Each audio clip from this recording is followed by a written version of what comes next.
마켓나우 2부 시작합니다. 안녕하십니까, 이혜라입니다. 한 주의 중반을 지나가고 있습니다. 오늘장은 어떻게 시작하고 계시는지 궁금한데요.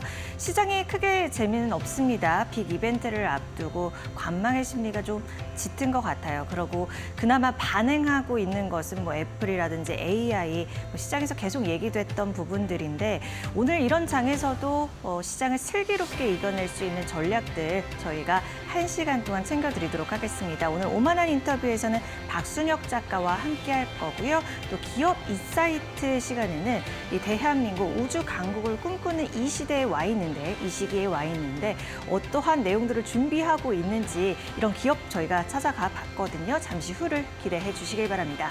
자, 그럼 먼저 10시 구간 시장 상황 짚어보고 올게요. 크게 특징적인 것을 지수로도 종목별 흐름으로도 말씀드릴 수 있는 게 별로 없어요. 그래서 재미가 없다고 말씀을 드렸고 코스피 같은 경우는 2,716선 이틀째 상승 흐름을 유지하려고 안간힘을 쓰고 있는 상태이고요. 코스닥은 다시 한번 870선 위로 올라와 줍니다. 0.43% 오르면서 872선을 지나가고 있습니다.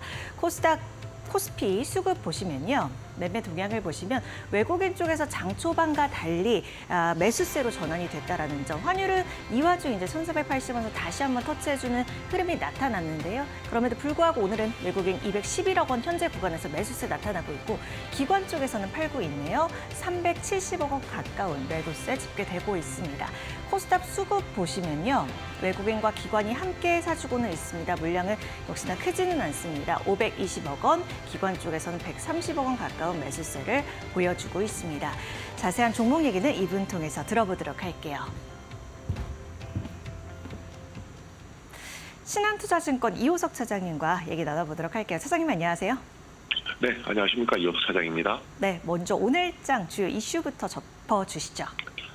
네, 한글로 표현드린다라고 하면은 애플이 보여준 AI 모멘텀이라고 말씀을 드려야 될 것 같습니다. 오늘 시장에서 전반적으로 이제 관심을 가져볼 만한 내용들이 오늘 아침에 잠깐 지진이 있었죠. 그래서 지진 관련주 한번 좀 체크를 해볼 수가 있었는데 생각보다 시장에서 반향은 좀 크진 않았었거든요. 오히려 시장에서 전일 이제 애플이 급등을 하게 되면 7.3% 정도 급등을 하게 되면서 애플 관련주들에 대한 관심이 좀 많아졌습니다. 근데 애플이 상승을 하게 된 배경 그리고 그 전일에 이제 하락하게 된 그래서 애플 밸류체인에 있는 기업들이 굉장히 큰 폭으로 주가가 조정이 나왔었거든요. 이 배경부터 조금 체크를 해볼 필요는 있는데요. WWDC라고 해서 개발자 회의라고 개발자 컨퍼런스라고 생각해 주시면 됩니다. 여기서 이제 애플의 AI, 새로운 AI 시리4의 이제 전반적인 내용에 대해서 이야기가 나왔지만은 기대보다 마케팅 자체가 조금 못됐다라고 되는 것이 맞을 것 같습니다. 기대감들이 생각보다 이제 기대감이 약해지고 소멸되면서 관련한 밸류체인의 기업들이 주가가 좀 빠졌었거든요. 그런데 이제 어제 7.3% 정도 애플이 오르면서 국내에서 관련주들이 다시 한 번 더 좀 반등이 나오고 있습니다. 전체적인 내용을 본다라고 하면요. 결국은 AI 관련된 모멘텀이 기대에 못 미친다라고 할 수는 있는데 시리죠. 시리 같은 경우가 경쟁사 대비했을 때 그래도 이제 가장 효율성이 높은 AI 모델이라는 점, 또 6개월 동안 한 5개의 디바이스 AI를 이제 해서 운용을 해서 실험을 테스트를 해서 이제 결과를 냈다는 점, 이런 부분들이 시장에서 관심을 좀 받기 시작했고요. 그리고 결국에 중요한 거는 디바이스 AI라는 것이 나오게 된다라고 하면 기존의 애플 팬층에 있어서는 교체 수요가 분명히 발생을 한다라는 겁니다. 그리고 교체 수요가 발생하게 되면은 어제 이제 가격이 급락을 했던 애플 밸류체인 안에 있는 기업들 같은 경우에는 다시 한 번 더 시장에서 관심을 충분히 받을 수 있는 내용들이거든요. 그렇기 때문에 이런 부분들 종합적으로 생각해 본다라고 하면 어제의 하락이 오늘 일시적인 조정이었다라고 보고 판단을 하는 거고요. 오늘 시장에서 그 부분들이 조금 반영되면서 애플과 관련되어 있는 기업들, 아이폰과 관련되어 있는 기업들이 시세가 조금 분출하는 경향을 보여주고 있거든요. 아무래도 이제 오늘 외국인이랑 기관들을 이제 매수 수급을 보더라도 전반적으로 수급이 그렇게 이제 방향성이 나오고 있지 않습니다. 이렇게 방향성이 나오고 있지 않은 시장에는 모멘텀이 있는 쪽으로 접근해 보는 것이 맞다라고 생각해서 오늘 오전장, 아침장은 이렇게 정리 드리도록 하겠습니다. 관련해서 말씀해 주신 이제 애플 관련주들이 급등하는 종목들은 현재 구간에서도 그렇게 시연을 하고 있는데 여전히 그러면 그 섹터, 아이폰 관련해서, 애플 관련해서 살펴보면 좋을까요? 네, 그렇습니다. 오늘 공략 섹터는 이제 아이폰 관련주로 정했고요. LG이노텍, BH에 대해서 말씀을 드릴 겁니다. LG이노텍 같은 경우에는 시장에서 가장 대표적으로 아이폰 관련주로 알려져 있죠. 회사의 매출의 한 80% 정도가 아이폰 관련된 매출로 잡혀 있습니다. 그만큼 이제 아이폰의 흥망성쇠와 LG이노텍의 주가 변동이 같이 한다라고 얘기를 할 수가 있을 것 같은데요. 애플이 어제 주가가 상승했던 배경 중에 다시 한 번 더 좀 이야기를 하게 되겠지만 AI 경쟁력이 살아있다라든지 또 이제 뭐 주주 환원 정책 이런 부분들도 있었거든요. 그리고 뭐 기대감이 연말에 아이폰 16이 나와야 되고 그 AI죠. 시리4가 이제 적용이 될 텐데 결국 이런 부분에 대한 교체 수요까지 이야기가 나오고 있다는 점 생각한다라고 하면 LG이노텍이 가장 큰 수혜를 볼 수 있는 기업이다라고 좀 판단하고 있고요. BH 같은 경우에는 애플의 아이폰에 이제 OLED용 이제 연성 회로 기판 공급을 하고 있습니다. 결국 마찬가지로 부품주죠. 결국 교체 수요가 많아진다든지 새로운 이제 제품이 나왔을 때 혜택을 입는다는 점을 생각하면은 LG이노텍, BH 주목해볼 필요가 있고요. 두 종목 다 어제 조종이 크게 나왔는데 어제 나왔던 갭을 오늘 거의 다 메꾸고 오히려 시세가 나오고 있습니다.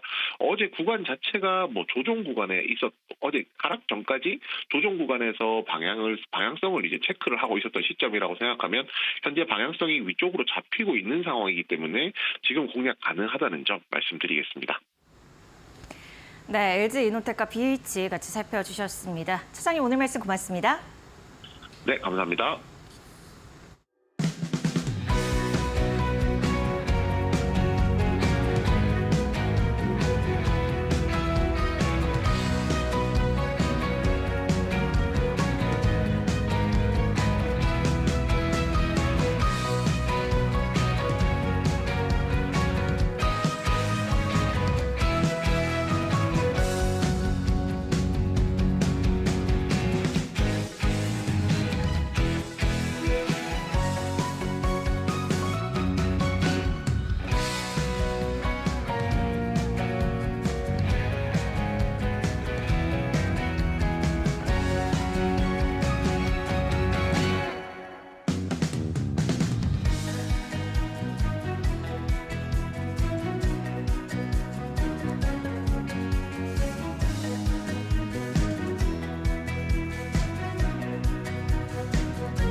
수요일에 오만한 인터뷰는 이분과 함께하고 있죠. 박순혁 작가님과 인사 나눠보겠습니다. 안녕하세요. 네, 안녕하십니까. 예, 조금은 잠잠해진 걸까 이런 생각이 들기도 하고 모르겠습니다. 이 영일만 석유가스전이요.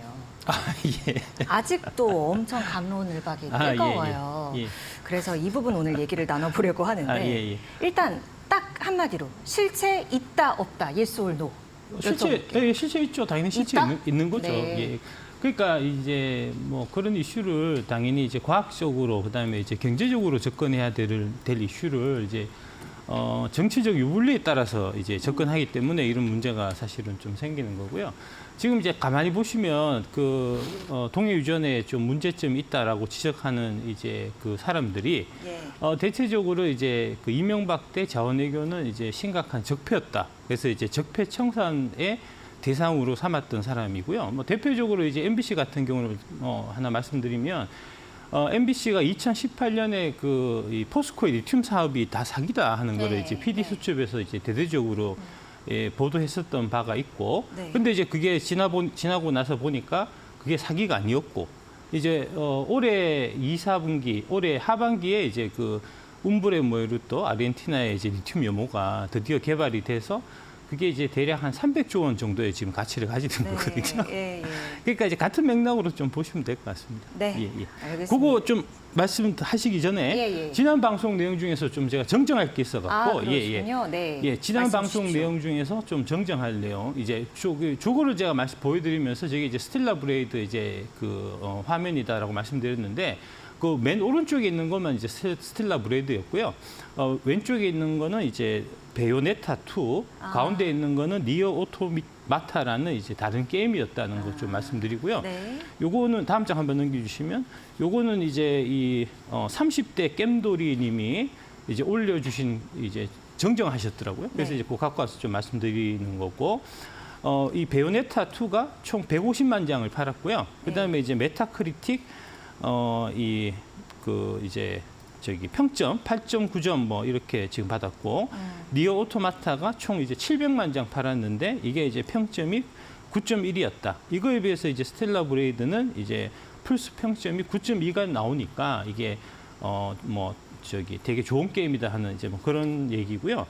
요거를 이제 설명하신 이유가 첫 번째는 이제 캐릭터 모델링 플러스해서 게임성까지 좋았던 작품들은 현재까지도 좋은 평가를 받고 있고 이게 꾸준하게 팔린다는 겁니다. 두 번째로 이제 게임 외에도 굿즈 및 코스프레 등등 캐릭터의 유리함이 장점이 되어서 지속적인 마케팅 요소로 선순환이 가능하고 이게 게임 출시 초기 판매량이 전부가 아니고 계속해서 이제 늘어날 수 있는 여지가 있다. 네. 이게 지금 아마 뭐 스텔라 브레이드가 한 100만 장 정도 지금 팔린 걸로 대충 얘기가 나오는데 이게 100만 장이 끝이 아니고 계속해서 뭐 500만 장, 1000만 장 이렇게 가고 그다음에 이제 다른 그 플랫폼으로 이제 확산될 수 있는 이제 그런 가능성이 있다는 이제 그런 지적이셔서 좋은 지적이어서 제가 소개해 드리겠습니다. 네, 지난주에 저희가 이제 시프트업 내용 다뤄봤었는데 그 내용에 이제 덧붙여 주셔서 말씀을 해주셨습니다. 예. 자, 그러면 본격적으로 예, 오늘 그 얘기, 우리가 예, 그게 이제 볼까요? 가능성이 네. 있다는 거를 이해를 하시려면 네. 먼저 이제 석유라는 게 어떤 거고 어떻게 나오는지에 대한 이해가 필요가 해요. 그러니까 이제 기본적인 기초적인 상식은 갖고 이 사항을 접근을 해야 이게 이제 진짜인지 가짜인지 구분이 되는데 그렇죠. 네.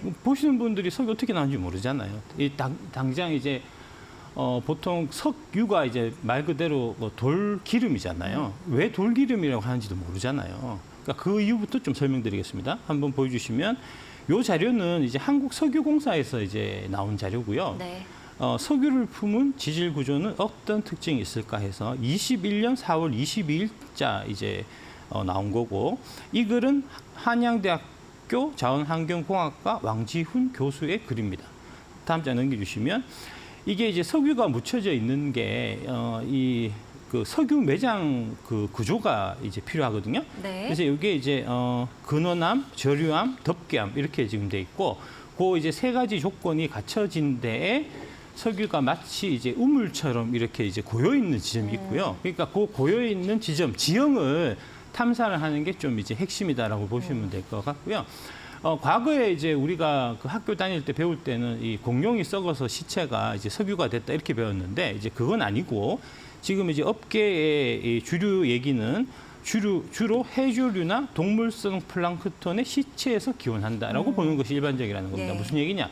바다에서 생긴다는 네. 거죠. 바다에서 이제 그런 것들이 쌓여갖고 이 퇴적돼서 이제 기름이 떠다니겠죠. 바다 밑에 떠다니는데 그게 일정 그 구조 안에 갇히게 되면은 그 안에 석유가 왕창 모여 있게 되는 겁니다. 그 구조를 지금 이제 발견했다는 그 얘기고요. 다음 장 한번 보여주시면. 요런 구조입니다. 이제 배사 트랩, 단층 트랩, 부정압 트랩, 암염동 트랩 같은 이런 트랩 구조에 이제 석유가 쌓이는 거고요.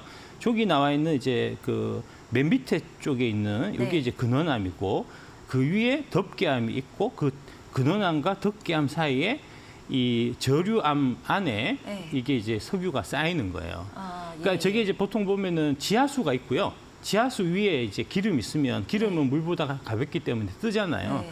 저 이제 이 핑크색 되어 있는 저게 바로 석유입니다. 아, 예. 예, 근데 이제 지금 얘기가 뭐냐면은 이거를 탄화수소가 있냐 없냐 뭐 이런 얘기 하고 하잖아요. 그게 무슨 얘기냐 하면 저 안에 파보기 전에는 저기가 100% 물만 돼 있을 수도 있어요. 지하수만. 구조는 저렇게 돼 있는데 저 구조 안에 물이 있고 그 위에 이제 석유가 떠 있어야 되는데 파보지 않으면 저 위에 석유가 있을지 없을지를 알 수 없다는 거거든요. 얼마만큼의 석유가 있을지도 사실은 모르는 겁니다. 이제 최대 뭐 130억 배를 얘기하는데 그거는 이제 최대치.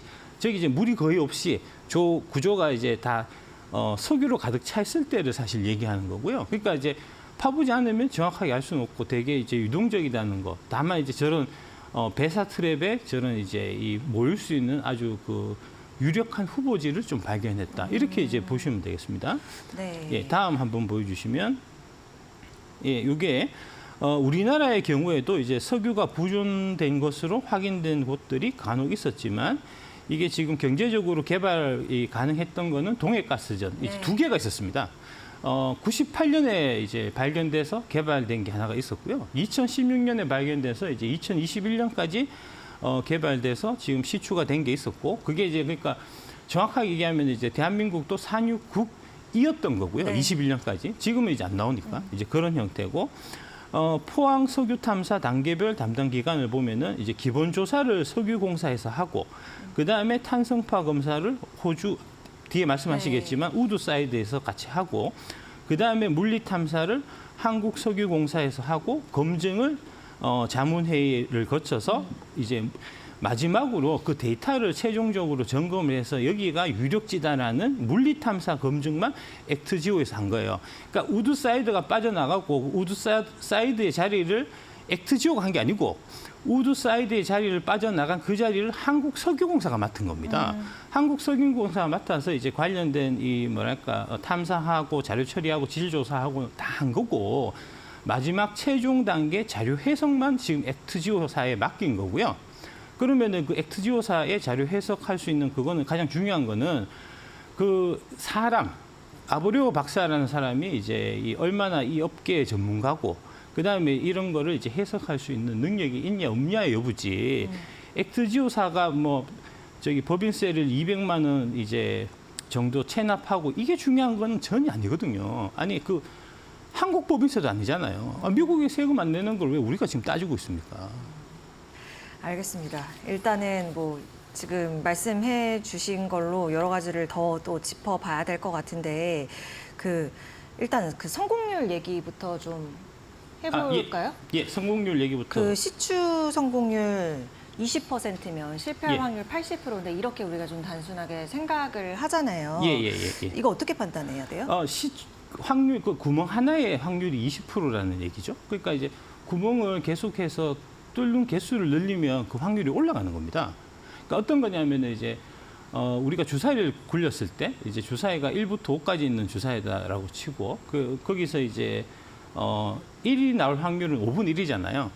몇 번 굴려야지 1이 한 번이라도 나올까 하는 확률을 구하는 겁니다. 이거는 이제 수학에서 이제 독립 확률 이제 계산하는 그 방식이 있는데, 그거에 따라서 계산해 보면은 이제 지금 5개를 파야 되니까 총 5개를 파게 되면은 확률은 67.2%로 올라갑니다. 20%짜리를. 그러니까 그게 이제 그럼 67.2%도 안 나올 가능성이 있잖아요. 그러면 횟수를 늘리면 됩니다. 10번을 파게 되면은 대략 확률이 90%까지 올라가고요. 20번을 파게 되면은 99%까지 올라가고요. 30번을 파게 되면은 99.9%까지 올라가는 겁니다. 지금 이제 이 아브레오 박사가 같이 참가하고 있었던 이제 그 가야나 그 유전 같은 경우가 대략해서 총 40번을 이제 셀이 파다가 실패하고 떠난 거를 엑슨모빌에서 받아가지고 그걸 이제 다시 개발해서 거기서 이제 대박을 쳤는데, 그 대박 쳤을 때 그 핵심 이제 팀장이 아브레오 박사였어요. 원래 그런 겁니다. 이제 석유라는 게 한 번 뚫어서 안 나와요. 지금 이제 우리하고 가장 인접해 있는 바레만, 그러니까 이제 보하이만이라고 하는 이제 그게 텐진 앞바다에 지금 중국에서 해양 유전이 지금 총 2007년에 처음 발견돼 갖고 지금 이제 그 이후에 계속해서 개발돼서 지금 총 10개가 발견이 됐거든요. 그 보하이만 같은 경우도 거기는 유전이 이제 터졌는데 그 보하이만하고 지금 항해하고 연결돼 있는 거잖아요. 이거 자료 한번 좀 보여주시면. 네. 요게 이제 어디더라? 예. 저희 한번 볼게요. 잠깐만요. 예, 그거 이제 항구 있는 거 한번, 강구 있는 거 한번 좀 보여주시면. 요거 이제 중국하고 있는 이제 그거 한번, 예, 그거 말고요. 한국, 중국, 일본 해서 이제 다 그 사진 나와 있는 거 이제 그거 한번 좀 보여주시죠. 네. 예, 한 두 번째, 아니 그거 말고 하나 더 있습니다. 예, 조금 더. 네, 예.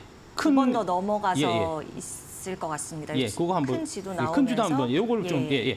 여기 보시면 저 왼쪽 상단에 지금 파란색 쳐놓은 거 있잖아요. 네. 저기가 바레만이에요. 저기에 지금 중국 유전 10개가 발견된 거거든요. 저기서 조금만 가면은 우리 황입니다. 저기에서 나오는데 우리가 안 나올 일이 없는 거잖아요. 그래서 이제 우리가 이 1구역부터 해서 총 이제 그 8구역까지 이제 8강구까지 지금 이제 다 뚫어본 거고 뚫어도 안 나오다가 이제 6강구에서 지금 2개가 나왔고 8강구에서 지금 이제 되게 대박이 칠만한 그런 이제 구조가 이제 좀 발견된 거고요. 중국도 저기 2007년에 처음에 발해만해서 저거 터질 때까지 엄청난 시도를 많이 했었습니다. 엄청난 시도 끝에 저게 발견돼서 그때 이제 중국 그 언론에서 뭐라고 그랬냐 하면은 야 이거는 우봉이산이다.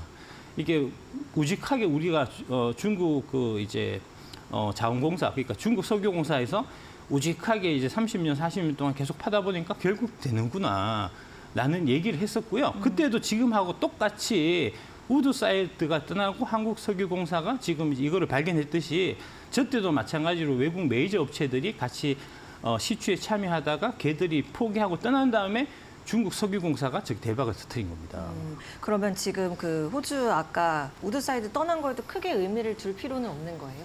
그럼요. 그렇게 해서 떠나고 난 다음에 그러고 나서 이제 뭐 아까 엑소모빌도 그러고 나서 그렇소. 대박 터뜨렸다 이렇게 얘기해 주셨어요. 그 지금 이제 운브레 모류토 같은 경우만 해도 그게 이제 300조 가치가 있는 건데 그것도 호주의 갤럭시 리소시스라는 이제 자원 개발 회사가 하려고 하다가 포기하고 이거 포스코한테 싸게 넘기고 떠난 거예요. 그때 포스코가 얼마에 샀냐면은 3천억에 샀거든요. 3천억에 샀는데 지금 300조가 된 거잖아요.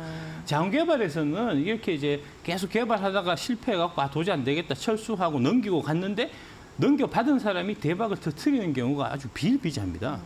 이게 이제 전형적으로 지금 이 케이스 같은 경우는 이제 그 중국의 보하이만 이 케이스하고 이제 거의 동일하다고 보시면 돼요. 보하이만도 마찬가지로 이제 여기 분명히 지질학 구조상으로는 좀 있는 것 같은데라고 생각해서 이제 해외 메이저 업체들이 유전 개발 업체들이 여기에 다 뛰어들었었는데 해도 안 나오니까 아닌가 싶어서 나갔는데 이게 이제 중국은 어쨌든 간에 이제 우리도 그 유전을 가져야지 되니까 그래서 이제 그런 차원으로 애국심의 차원으로 계속해서 파다 보니까 드디어 나온 거고 지금 똑같은 케이스예요. 우드사이드가 계속해서 이제 22년까지 파다가 포기하고 갔는데 한국석유공사는 어쨌든 간에 우리 대한민국에서 이제 산유국으로 만들어야 되니까 그 한국석유공사의 그 이제 직원들이 진짜 열심히 노력해서 드디어 이제 이 대박 구조를 발견했는데 이거를 박수를 쳐줘야지. 아니 우드사이드 같은 대형 회사가 빠져나간 거를 이제 한국석유공사 같은 이제 피레미가 어떻게 성공을 할 수 있냐라고 이게 저기 뭐야 똥물을 퍼붓는 거는 이거는 너무 과한 거죠. 그 아브레우 고문 관련해서도 얘기 계속 나오는데 예. 그 사이트도 안 들어가지고 저도 이래서 이거 뭐지 막 그랬거든요. 이 얘기 나왔을 때. 예. 지금은 그런 부분들 해명됐어요? 그냥 저기 정부에서 다 처음부터 다 해명을 한 건데 이제 말을 듣기 싫으니까 안 듣는 거죠. 근데 그렇게 약간 진짜 가정집처럼 1인 기업처럼 그렇게 돼 있는 구조 맞아요? 그런 거 맞죠. 예, 당연히 그건 분석하는 거니까 이제 데이터를 이렇게 모집하는 데이터를 모으는 게 이제 인력과 시간과 이제 그다음에 금액이 많이 드는 거고요. 그 모아놓은 데이터, 원데이터를 갖고 분석을 해서 여기가 유망 지역이다. 여기 있겠다라고 이제 분석하는 거는 한 사람이 할 수 있는 거예요. 아, 그래요? 실제로 아니, 보통 이제 예. 그러니까 국가 이렇게 중요한 사업이거든요. 예. 자, 규모도 크고 인력도 엄청 갖춰져 있고 막 이렇게 해야 뭔가 좀 맞지 않나라는 생각을 예. 갖기 마련이거든요. 예. 그러니까 그거는 큰 프로젝트를 이제 크게 보면 이제 지금 이 일의 핵심적인 거, 가장 이제 그 중요한 뼈대는 한국석유공사에서 한 겁니다. 한국석유공사에서 이제 이게 그러니까 아까 말씀해주신 그 예, 5단계 다섯 단계, 정도에서 앞 단계는 다 한 거고, 예, 그렇죠. 그 분석 업무만 분석 업무만, 예, 데이터 분석 업무만. 데이터 분석 업무만 이제 아브레오 박사한테 맡긴 거고요. 그러니까 당연히 그게 이제 용역비가 70억이라는 거 아닙니까? 그 당연한 거죠, 그거는. 그래서 이제 데이터를 다 모아갖고 자기 있는 슈퍼컴퓨터 이런 거 돌려받게 집에 있는 컴퓨터 같은 거 돌려받게 돌려보면서 이제 그런 거를 체중해서 판단하려고 하면 가장 중요한 건 뭐냐? 업계 경력이에요. 업력이거든요. 그러니까 이제 만약에 뭐 지금 시프트 같은 거 이거 이제 이런 거 투자해도 해야 되나 말아야 되나 이런 거 고민할 수 있잖아요. 그러면 이제 이 게임 산업이나 이런 데 대한 이제 이해도가 높은 이제 경험이 많은 사람한테 이제 용역을 맡길 수가 있는데 그럼 저한테 맡길 거 아닙니까? 그 제가 이제 맡겨서 하는데 그럼 저 혼자 하지. 그다음에 사무실은 제가 이제 우공이산이라고 법인이 있는데 그 사무실 그냥 저기 뭐야 오피스텔 하나 작은 거예요. 똑같은 겁니다, 이게. 이거 갖고 시비를 거는 거는 진짜 이거는 정말 뭐야, 이 자원개발의 프로세스를 아예 이제 모르고 알고 싶지도 않은 거죠. 어떻게든 이제 그냥 보고 싶은 대로 본다는 예, 보고 싶은 대로 말씀이신 거죠? 이거를 이제 정략적으로 이게 그 활용을 하니까 이제 그런 거고요. 지금 얘기하고 있는 이제 뭐 대표적으로 뭐 김호준 씨나 그다음에 이제 MBC 같은 경우가 2018년도에 그 포스코 리튬 사업 저거 사기다. 왜 저런 데다가 국민 혈세를 낭비하냐고 가장 큰 목소리를 냈던 그 사람들이 지금 다시 또 이견하는 거 아닙니까? 이게 정략적인 거죠. 이런 정략적인 이런 그 프로파간다에 이제 국민들이 아무 생각 없이 그냥 이렇게 놀아나서는 안 되는 거죠. 네, 그러니까 내용들 잘 살펴봐야 될 것 같아요. 또 그 지금 그런 맥락이라서 조금 드리기가 좀 조심스럽기는 한데 질문 드리기가 그 왜 7광구 관련해서 이게 뭐 일본 쪽에서 딱 종료 선언할 수 있는 시점이 내년이라면서요. 그래서 그렇습니다. 약간 이거 시선 돌리기 위해서 이거 떠들인 거 아니냐는 설도 있거든요. 예. 그거 아까 저기 지도 그 큰 네. 지도 다시 한번 보여주십시오. 네. 예. 아까 그 지도 저기 보시면 저 아래쪽에 있는 저기가 7강구예요. 네. 저게 지역적으로 사실 일본 땅입니다. 쉽게 말씀드려갖고. 옛날에는 이제 이게 해양법상의 이 영토가 이제 대륙붕으로 연결돼 있는 이제 이런 걸로 했었거든요. 네. 그러면 대륙붕상으로 보면 저게 이제 제주도의 대륙붕하고 일본 규슈섬의 대륙붕하고 같이 연결돼 있는 지역이 있기 때문에 옛날에는 이제 옛날에 해양법상에는 저기를 이제 옛날에가 언제예요? 1960년대입니다. 네. 예. 공동 개발 구역으로 이제 같이 해보자는 얘기가 있었던 거고요. 네. 저 관련해서 저기는 이제 심각하게 탐사해 본 건 아니고 다만 이제 이 뭐랄까 한 뭐 지나가는 사람이 지나가던 저 행인이 여기에는 석유가 대박 묻혀 있을 것 같은데 라는 얘기 정도만 한 거고요. 실제로 묻혀 있는데 저 바다 어디에 묻혀 있는지는 몰라요. 아까 말씀드렸던 대로 이제 계속해서 탐사를 해서 그 지역을 좁혀야 되거든요. 근데 그런 작업은 저기는 전혀 안 돼 있는 데입니다. 당연히 왜 안 돼 있냐? 저게 이제 그 이후에 이게 국제해양법이 바뀌어갖고 이지 200해리 안에가 이제 자기네 영토잖아요. 저기 지금 현재 일본 영토예요. 2028년만 되면 저기가 완벽하게 일본 영토로 넘어가거든요. 저거는 개발하려면 저 일본 땅인데 일본 땅에 가서 우리가 어떻게 저기 이거 뭐 지진파 해갖고 탐사하고 가겠습니까? 당연히 우리 저기 들어가서 좀 일본한테 우리 좀 탐사할 수 있게 해달라 하면 일본이 허락해 주겠습니까? 안 해주죠, 당연히. 우리 땅에 있는 저기 이제 8강구가 대략 해서 이제 200해리 안쪽이거든요. 배타적 경제 수역에 있는 거니까. 아니 우리 땅 앞에 지금 저기 대박 유전의 가능성이 있는 게 지금 발견됐는데 저걸 파야지. 그렇죠. 그러니까 우리가 계속 해오던 곳은 아까 우리 지도에서 봤듯이 6광구, 8광구 요쪽인 거잖아요. 그러니까 당연하죠. 저기 가능성으로 땅이니까. 따지면 이쪽에서 하는 게 경제성에도 맞고 확률성에도 높고. 그러니까 경제성도 그렇고요. 그러니까 일본 애들이 우리나라 그 앞바다에 와갖고 시추를 하고 하면 우리 국민들이 가만히 있겠습니까? 마찬가지예요. 일본 앞바다에서 규슈 앞바다에 가서 어떻게 우리가 시추 작업을 합니까? 그건 말이 안 되는 얘기잖아요. 근데 그런 얘기들을 지금 하고 다니는 사람이 이게 지금 8강구에 대해서 개발하는 것에 대해서 반대를 하니까 이거는 진짜 의도가 있다라고 볼 수밖에 없는 거죠. 마지막으로 그 이제 가야나 그 광구하고 같이 이제 나와 있는 그거 자료 하나만 좀 보여주십시오. 이게 구조가 이 가야나하고 너무 많이 좀 닮아 있어요. 요겁니다. 가야나 유전과 이제 되게 닮았다는 거고요. 이 가야나 유전도 보시면은 1975년에 시작해서 40년 지나갔고 2015년에 첫 유정이 발견됐고요. 아까 말씀드렸던 대로 이제 쉘이라고 그 이제 로얄 더치셀이라고 영국이 어마어마하게 큰 회사입니다. 그 회사가 우드사이드는 잽도 안 돼요. 그 회사가 포기하고 나간 자리를 엑스모빌이 단 $1에 사서 개발해갖고 1년 만에 성공한 거고요. 같은 맥락이잖아요. 지금 여기는 우드사이드가 빠져나간 자리를 한국석유공사가 인수를 해서 지금 1년 만에 성과를 낸 거잖아요. 이런 비일비재하다니까요. 그러니까 저기 가야나 유전이 어떤 느낌이냐면 가야나가 베네수엘라 옆이에요. 그러니까 베네수엘라에는 엄청나게 유전이 많이 나오는데 가야나는 왜 우리는 안 나오지? 이렇게 돼서 찾았는데 40년 동안 찾았는데도 못 찾았고 이제 포기하려고 하던 찰나에 터진 거고 마찬가지로 지금 우리도 지금 중국 발해 안에 저렇게 10개나 유전이 터졌는데 당연히 우리도 열심히 찾아갖고 터트려야죠. 그러면요. 예.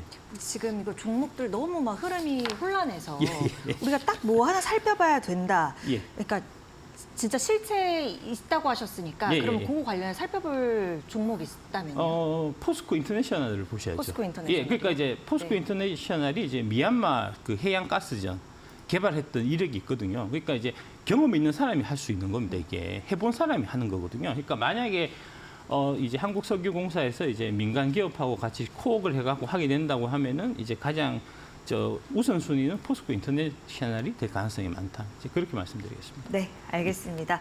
자, 이렇게 영일만 석유가스전 관련해서 박수혁 작가님과 얘기 나눠봤습니다. 오늘 말씀 고맙습니다. 네, 감사합니다. 네.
이데일리 TV 이지은 기자와 함께 하겠습니다. 안녕하세요. 안녕하세요. 네. 제노코를 다녀왔다고 하는데 20년 뚝심이 꽃필 시기일 것 같아요. 어떤 내용들을 담은 기업인지 살펴보고 오겠습니다. 항공우주통신기업 제노코가 수주 대박 행진을 이어가고 있습니다. 제노코는 위성 본체와 탑재체, 위성 지상국 등에 필요한 통신 부품을 개발합니다. 올해 1분기 수주 잔고는 974억 원으로 지난해보다 53% 증가했습니다. 위성통신에서 338억 원, 지상시험 지원 장비 231억 원, 방위산업 핵심 부품 225억 원 등을 기록했습니다. 이 같은 추세라면 사상 최대 수주 달성이 기대됩니다. 제노코는 올해 예상 수주 실적을 1,200억 원으로 전망했습니다. 최대 수주 실적의 기반이 되는 것은 아무래도 위성통신 분야가 많이 확대됨에 따라서 수주 금액이 좀 많이 발생할 것으로 판단하고 있습니다. 그래서 올해 연말 기준으로 봤을 때 수주 잔고 자체를 1,000억 원 이상을 보고 있기 때문에 제노코의 주문이 가파르게 늘어난 건 한국판 나사로 불리는 우주항공청이 개청하면서입니다. 개청 이후 우주항공 기업들 일감도 크게 늘었습니다. 여기에 불량률이 제로에 가까운 제품 경쟁력이 입소문을 탔습니다. 제노코는 국내외 고객사로 하나 에어로스페이스, 한국항공우주, 보잉, 에어버스 등을 확보하고 있습니다. 우리가 초창기에는 그 여러 회사들에서 품질 평가를 받으면 밑바닥에서 놀았어요. 밑바닥에서. 전 직원이 품질에 대한 공부를 하고 또 우리가 프로세스도 우리 스스로 만들고 이런 일을 해야만 돌파할 수 있는 영역이라고 생각하고 제노코 제품이 위성에서 지금 쓰고 있다는 얘기는 제노코의 능력을 얘기하는 거예요. 그걸 헤리티지라고 그래요. 회사는 차세대 성장 동력으로 초소형 위성 사업을 점 찍었습니다. 지난달엔 하나시스템과 저궤도 통신 위성 양산 계약을 체결했습니다. 이번 계약에서 제노코는 빔포밍 기술 기반 무선 주파수 송수신 조립체를 개발합니다. 저궤도 통신 위성에 탑재돼 지상과 통신하는 장치입니다. 무엇보다도 우리나라의 어떤 지정학적 요건이라든지 아니면 현재 저희가 전쟁 중인 이런 시점에 있어서는 실제 초소형 위성, 싸위성이라든지 레디오 통신 위성이 상당히 필요한 시점이라고 보고 있고 그렇다 보면은 이제 방위 산업 쪽이라든지 혹은 민간 분야에서도 이 위성 통신을 지속적으로 활용할 수요가 많이 발생할 것으로 보고 있습니다. 실적도 성장세입니다. 지난해 제노코 매출액은 전년 대비 8.7% 늘어난 551억 원을 기록했습니다. 다만 제품 개발 비용 지출로 영업이익은 감소했습니다. 회사 측은 사업 개선으로 충당급 환입이 진행되면 영업이익은 다시 증가할 수 있다고 설명했습니다. 제노코는 우주항공청 개청에 이어 다음 성장 모멘텀으로 다양한 기술 확보를 꼽았습니다. 넓은 이유는 나중에 혁신 제품을 찾아서 우리화할 때는 이것이 스마트폰 같이 그러한 다양한 능력을 보유하지 않은 회사는 할 수가 없다는 걸 제가 알기 때문에 위성에 다른 기술을 접목해서 완전히 세상을 바꾸는 일을 할 수 있는 기업이 될 때 우리한테는 그보다 큰 모멘텀은 올 수 없다. 기업의 노력으로 우주를 향한 인류의 도전은 계속되고 있습니다. 이데일리 TV 이지은입니다. 우주항공청 설립하면서 관련 종목들, 기업들이 또 주목을 받았습니다. 그 가운데 한 곳인데 어떤 회사인지 간략히 다시 한번 소개해 주시죠. 네, 제노코는 2004년 설립이 됐고 2021년 코스닥 시장에 상장한 기업입니다. 화요일 장 마감 기준 시총은 1,150억 정도인 스몰캡입니다. 최근 항공우주청이 개청하면서 많이 거론된 수혜 기업 중 하나이고요. 여기는 위성통신 전문 기업인데 위성 본체나 탑재체에 들어가는 필수 부품을 개발 생산합니다. 대표 제품으로는 위성에 탑재되는 부품인 X밴드 송수신기가 있는데요. 제노코는 국산화하는 데 성공을 했고 세계 최고 전송 속도를 보유를 하고 있습니다. 차세대 중형 위성 1호기와 2호기에도 각각 탑재됐습니다. 네, 서두에 제가 꽃필 시기라고 얘기를 들었는데 최대 수주 기대된다고요? 네, 맞습니다. 올해 수주 규모는 1,000억 원 이상이 기대가 되고 있습니다. 이는 사상 최대의 수주 실적이고요. 이미 1분기 수주 잔고는 974억 원으로 전년 대비해서 53% 정도 증가한 수치입니다. 좀 더 세부적으로 살펴보면요. 위성통신에서 338억 원, 그리고 지상시험 지원 장비에서 231억 원, 네. 방위산업 핵심 부품 225억 원 등을 기록을 했습니다. 특히 위성통신 부분이 확대가 되면서 수주 실적이 여기서 많이 늘어날 것이라는 기대감이 나오고 있습니다. 코스피 기업 같은 경우에는 수주가 전년 매출의 5%, 그리고 코스닥은 10% 이상이면 의무 공시 대상입니다. 예. 제노코 같은 경우에는 미공시 수주 금액까지 합하면 1,200억 원 정도가 예상이 되고 있습니다. 저희가 수주 실적에 조금 주목을 해야 하는 이유가요. 현재 수주 잔고가 매출로 직결이 되는 것은 아니지만 장기적인 항공우주 산업 고성장과 그리고 실적 기대감, 이런 흐름을 파악할 수 있는 지표가 될 수 있기 때문에 조금 살펴보면 좋을 것 같습니다. 네, 그럼 바로 이어서 실적 물어볼게요. 아까 그 그래프 보니까 매출은 했는데 영업이익은 좀 줄었거든요. 그 상세한 내용 짚어주세요. 네, 실적도 꾸준히 상승 중인데요. 매출 비중을 먼저 살펴보면요.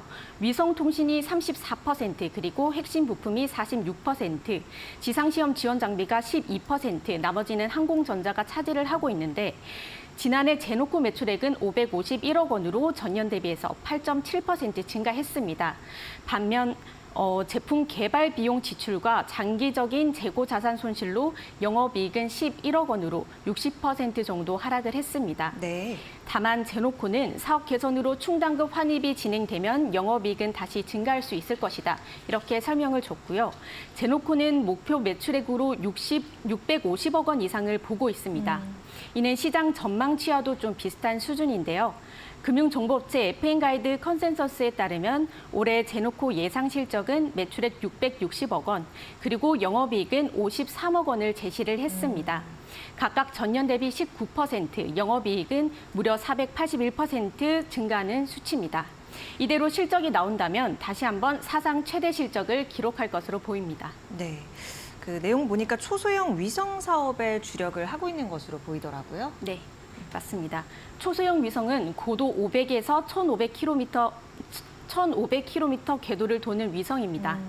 보통 무게가 500kg 이하를 소형 위성, 그리고 100kg 이하를 초소형 위성으로 분류를 하는데 제노코가 개발하는 부품은 100kg 이하인 초소형 위성에 탑재가 됩니다.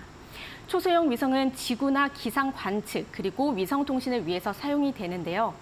장점은 높은 해상도의 위성 영상을 찍을 수 있고 지상 기지국 없이도 초고속 인터넷을 제공할 수 있기 때문에 그 영향력은 계속해서 커지는 추세입니다. 국내에선 위성 서비스 수요가 적기 때문에 민간 기업보다는 현재 정부와 군에서 주도를 하고 있고요. 과기정통부가 내년부터 5년간 4,800억 원을 들여서 적외도 위성통신 체계를 구축하는 사업을 또 추진하고 있다는 점도 긍정적으로 작용한 것으로 보입니다. 네. 이 제노코가 눈여겨보는 이쪽을 더 눈여겨보는 이유가 있을 것 같아요. 네, 또 다른 이유도 있는데요. 우리나라 지정학적 요건이라든지 아니면 러시아와 우크라이나 전쟁이 계속되고 있고 이런 상황에서 외교통신 위성은 상당히 중요할 수밖에 없습니다. 그렇기 때문에 방위산업 등에서 위성통신을 지속적으로 찾는 이런 수요가 커질 것으로 판단한 것으로 보입니다. 그리고 초소형 위성 수명이 짧다는 점도 영향을 미치고 있는데요. 통상 정찰 위성 수명이 10년 정도인 반면에 소형과 초소형 위성 수명은 3년 정도입니다. 이 말인즉슨 3년마다 초소형 위성을 띄워야 한다는 건데 관련해서 유태삼 대표 인터뷰 먼저 보고 오겠습니다. 우주에 떠 있는 이 장비가 대충 쓸 수 있는 유효 기간이 우리가 초소형 위성, 적어도 초소형 위성 쪽에 하면 3년 정도예요. 그럼 3년 지나면 다시 쌓아 올려야 돼요. 그런데 또 다른 위성들이 또 쌓아 올려야 돼요. 그러면 어떻게 되겠어요? 이 가속력이 커지겠죠. 그러니까 저희들이 어떤 성장 모멘트를 잡기 시작하면 그때 성장할 수 있는 가능성은 아마 상상에 맡겨도 설명이 되리라고 봅니다. 네, 코스닥 상장사 제노코 그렇다면 증권가 전망은 어떻습니까? 네, 증권가에서는 꾸준히 제노코에 대한 리포트를 내고 있습니다. 네. 찾아보니 한 달에 한 번꼴로 나오고 있는데요. 항공우주와 방위산업을 함께 품은 업체다. 그리고 초소형 위성 관련 최선호주다. 이런 긍정적인 내용이 대다수였습니다. 나온 리포트를 조금 살펴보면요. 최근 흥국증권은 목표가를 28,000원으로 제시를 했습니다. 현재 제노코 주가는 15,000원대로 69% 정도 상승 여력이 있다고 본 겁니다. 이유는 하나시스템과 한국항공우주와 같은 국내 기업들뿐만 아니라 글로벌 대표 항공사와의 과제도 추가될 것으로 예상이 되고 있고요. 여기에 견실한 수익성이 기업 가치를 더할 것으로 판단했습니다. 한 곳을 더 보면요. 밸류파인더에서는 좀 더 높은 목표가인 29,000원을 제시했습니다. 상승 여력은 70%로 봤고요. 최근 국가안보 경각심이 고조가 되고 있고 초소형 위성 사업이 본격화하면서 직접적인 수혜를 볼 수 있을 것이다. 이렇게 또 전망을 했습니다.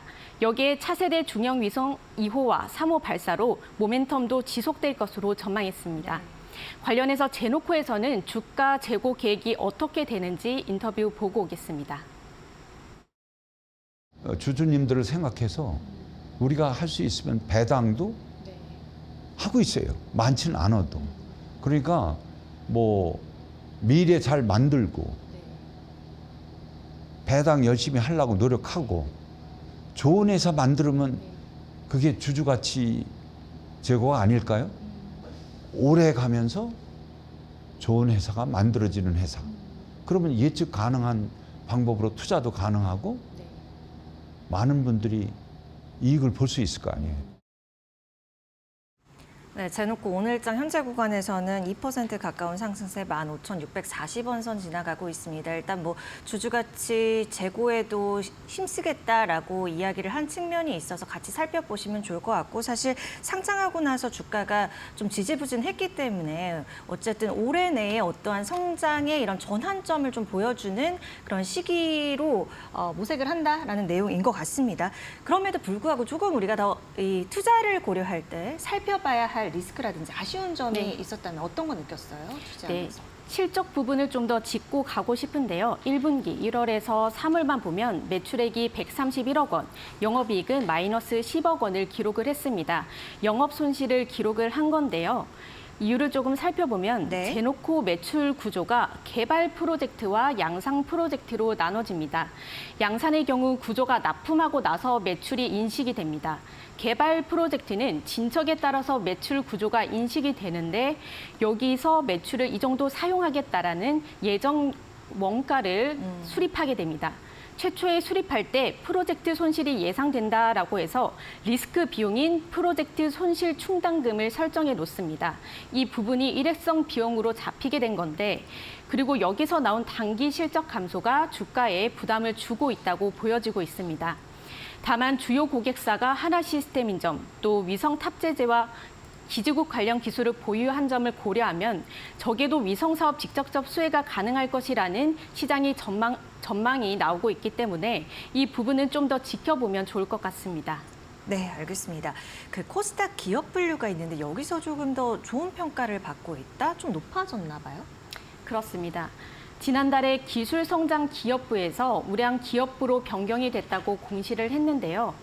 코스닥 기업 분류는 우량 기업부, 벤처 기업부, 중견 기업부, 기술 성장 기업부 등 4단계로 분류가 됩니다. 거래소에서는 매년 5월 사업 보고서 등을 통해서 소속부 지정이나 변경을 결정을 하는데요. 우량 기업부로 넘어가기 위해서는 까다로운 조건을 통과를 해야 합니다. 첫 번째가 기업 규모입니다. 자기 자본 700억 원 또는 시총 1,000억 원 이상을 기록을 해야 하고요. 네. 그리고 자본 잠식이 없어야 합니다. 매출액도 최근 3년간 500억 원이 넘어야 하고 마지막으로는 기업 경영의 건정성을 살펴봅니다. 제노코의 소속부 변경이 어떤 의미를 가지는지도 인터뷰를 했었는데 그동안은 기술 특례 상장 기업으로 기술 성장 기업부에 있었지만 최근 우량 기업부는 어떠한 기준을 충족해서 변경된 거기 때문에 주주와 투자자, 대상 책임감이 강해지고 있는 것은 사실이다. 그리고 기업이 성장하고 있다는 반증이기 때문에 내부적으로도 큰 자부심을 느끼고 있다고 합니다. 네. 이 가능성을 얼마나 또 실제로 증명하느냐가 이제 숙제로 제노코에 던져진 것 같습니다. 제노코 얘기 이데일리 TV 이지은 기자와 함께했습니다. 오늘 말씀 고맙습니다. 고맙습니다.